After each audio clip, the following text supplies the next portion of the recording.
Selamat datang kembali di channel Lina Bercerita. Seperti biasa, aku akan berbagi motivasi buat kalian semua.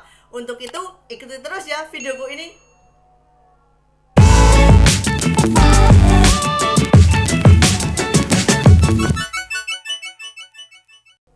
Beberapa hari yang lalu, aku membuat story di Instagram dan aku meminta teman-temanku untuk memberikan tanggapan. Jadi ada dua gambar. Gambar yang pertama adalah gambar orang yang sedang merasa bahagia.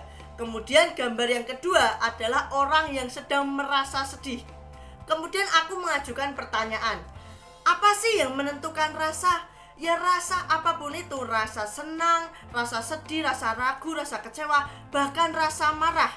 Kemudian ada 6 temanku yang memberikan tanggapan. Sebelumnya aku ucapkan terima kasih nih kepada teman-teman yang telah memberikan tanggapan di storyku.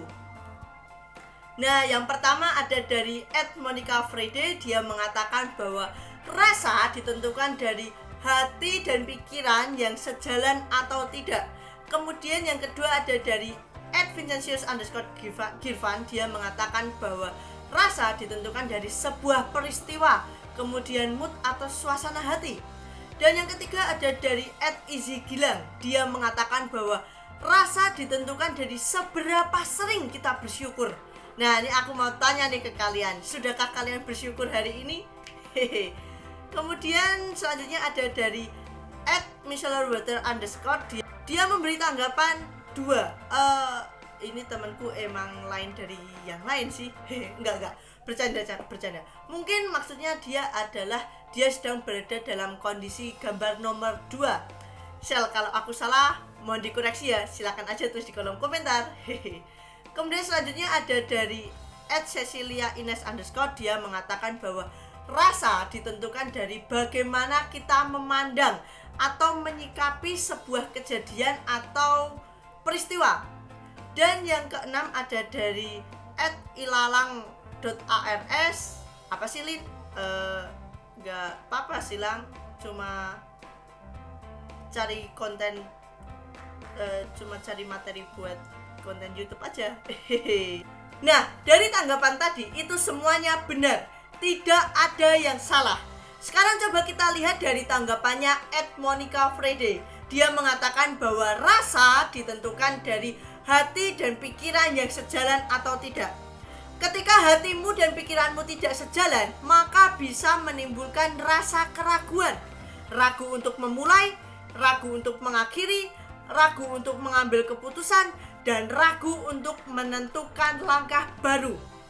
Padahal keraguan adalah senjata yang dapat menghambat dirimu sendiri, menghambat dalam hal apapun itu, termasuk menghambat kesuksesanmu. Ketika kamu ragu, ketika kamu tidak percaya dengan diri kamu sendiri, itu dapat mempengaruhi tindakanmu. Sebagai contoh, bayangkan kamu sedang mengikuti sebuah perlombaan. Katakanlah lomba menyanyi se-Indonesia. Awalnya kamu begitu yakin dengan pilihanmu untuk mengikuti perlombaan tersebut. Akan tetapi pada kenyataannya, kamu melihat bahwa orang-orang memiliki suara yang jauh lebih bagus dari kamu. Mereka jauh lebih memahami teknik vokalnya, dan itu membuat kamu ragu. Itu membuat kamu tidak percaya dengan diri kamu sendiri. Yang awalnya kamu memiliki mimpi untuk menjadi seorang penyanyi yang hebat, akan tetapi karena keraguan dalam dirimu itu begitu kuat, bahkan sangat kuat, dan seketika hal itulah yang mampu merubah mood kamu. Yang awalnya kamu sangat semangat, kamu sangat antusias, kamu menjadi orang yang tidak percaya diri. Suasana hati kamu pun berubah. Bahkan pikiran-pikiran yang dapat merusak mental kamu pun mampu mengalahkan semangatmu, sehingga kamu belum bisa memberikan yang terbaik. Kamu belum bisa menjadi apa yang kamu inginkan. Bahkan kamu beranggapan bahwa jeripayamu selama ini adalah sia-sia, usahamu itu sia-sia. Dan apa yang terjadi? Kamu menganggap bahwa dirimu telah gagal. Kamu telah gagal untuk meraih mimpimu, untuk meraih cita-citamu. Dan itulah yang membuat kamu menjadi sedih, kamu menjadi kecewa, atau mungkin kamu menjadi marah.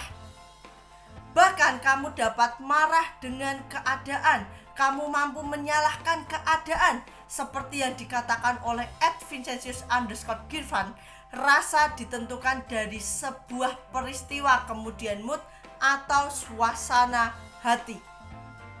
Karena ketika kamu memiliki pengalaman yang menyenangkan, maka pengalaman itu akan memberikan rasa manis dalam hidupmu. Untuk itu, ketika kamu memiliki kesempatan untuk melakukannya kedua kalinya, kamu akan jauh lebih yakin, kamu akan jauh lebih semangat, kamu akan jauh lebih antusias. Akan tetapi, ketika kamu memiliki pengalaman yang kurang menyenangkan, dan pengalaman itu memberikan rasa pahit dalam hidupmu, atau bahkan memberikan trauma yang mendalam dalam dirimu, maka ketika kamu mendapatkan kesempatan untuk melakukan hal itu kedua kalinya, kamu akan enggan untuk menerimanya. Kamu akan menjadi lebih ragu, bahkan kamu menjadi jauh lebih tidak yakin dengan diri kamu sendiri. Dan apa yang akan terjadi? Kamu akan kehilangan kesempatanmu. Kamu tidak bisa mengembangkan bakat atau potensi yang ada di dalam dirimu. Karena pengalaman yang kurang menyenangkan mampu membuat luka yang begitu mendalam dalam dirimu, sehingga kamu memutuskan untuk diam. Kamu menolak setiap kesempatan yang ada dalam dirimu. Ibaratkan makanan itu rasanya hambar, tidak memiliki rasa, karena kamu memilih untuk diam. Bukankah lebih baik mendapatkan pengalaman yang kurang menyenangkan daripada tidak mendapatkan pengalaman sama sekali?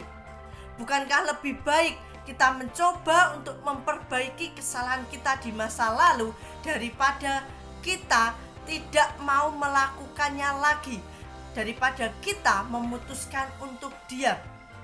Sama seperti yang dikatakan oleh @Izzy Gilang, rasa ditentukan dari seberapa sering kita bersyukur. Seringkali kita lupa untuk bersyukur, atau mungkin kadang kamu menganggap bahwa sebuah kegagalan, sebuah pengalaman yang memberikan rasa begitu pahit dalam hidupmu adalah memori yang siap untuk dihapuskan. Padahal mungkin saja melalui pengalaman yang kurang menyenangkan, pengalaman yang begitu buruk dalam hidupmu, melalui kegagalan-kegagalan yang ada dalam hidupmu, yang ada dalam dirimu, Tuhan sedang membentuk dirimu menjadi lebih baik. Dan ketika kamu menghadapi sebuah kegagalan, kemudian kamu memutuskan untuk diam, maka kamu tidak akan mendapatkan apapun. Tidak ada pengalaman, tidak ada cerita, tidak ada rasa yang bisa kamu rasakan. Dan bisa jadi kamu menganggap bahwa dirimu tidak berguna. Kamu menganggap bahwa dirimu tidak bermanfaat. Atau bahkan kamu menganggap bahwa dirimu adalah beban untuk orang lain. Padahal dalam kenyataannya, kamu sendiri yang tidak mau menerima setiap kesempatan yang ada dalam hidupmu. Karena kamu masih belum bisa menerima setiap kegagalan yang terjadi dalam dirimu, yang terjadi dalam hidupmu. Padahal bagaimana kita saat ini ditentukan dari tindakan kita di masa lalu, ditentukan dari pilihan kita di masa lalu. Dan bagaimana kita nanti itu juga dipengaruhi oleh tindakan kita saat ini, dipengaruhi oleh pilihan kita hari ini. Seperti yang dikatakan oleh @Cecilia_Ines_, dia mengatakan bahwa perasaan kita saat ini, keadaan kita saat ini, itu dipengaruhi dari bagaimana kita menyikapi atau memandang suatu peristiwa atau kejadian. Setiap orang pasti pernah mengalami kegagalan. Yang membedakan hanyalah bagaimana cara mereka menyikapi kegagalan itu. Ada yang menganggap bahwa kegagalan adalah sebuah cambukan agar mereka bisa berusaha lebih keras lagi.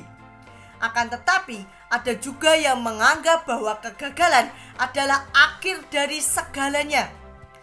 Dan ketika kamu gagal, kamu menganggap bahwa dirimu adalah seorang pecundang. Dan karena kegagalan, kamu membenci dirimu sendiri.